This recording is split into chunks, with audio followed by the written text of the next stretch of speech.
जी उर्दू च दो शेर सलातो सलाम दे के बिस्मिल्लाहिर्रहमानिर्रहीम।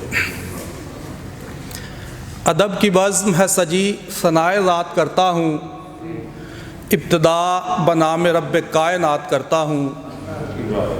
लेता हूँ नाम बाअदब इलाह और रसूल का, हम्द और दुरूद की मुनीर बात करता हूँ।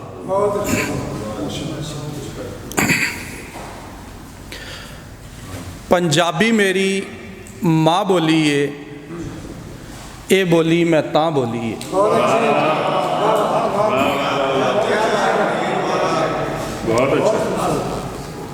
पंजाबी मेरी माँ बोली है, ए बोली मैं तां बोली है।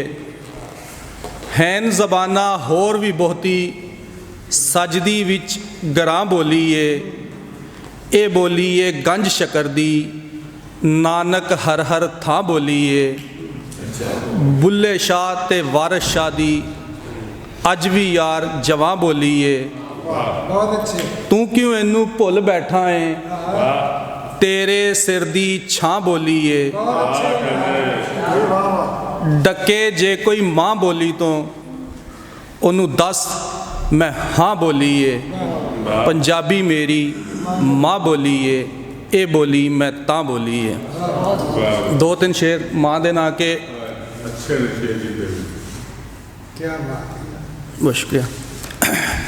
बचिया कुचिया खा के सुती माँ वडेरी, भरे पड़ोले रहे न मुकी आंधी ढेरी। पुत्तर घर च वंडियां पा के इस तरह बह गए, जिस तरह बिल्ली पंजे मार खंडावे केरी।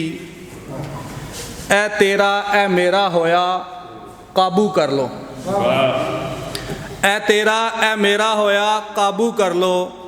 ए नहीं दसिया माँ तेरी है या ए मेरी।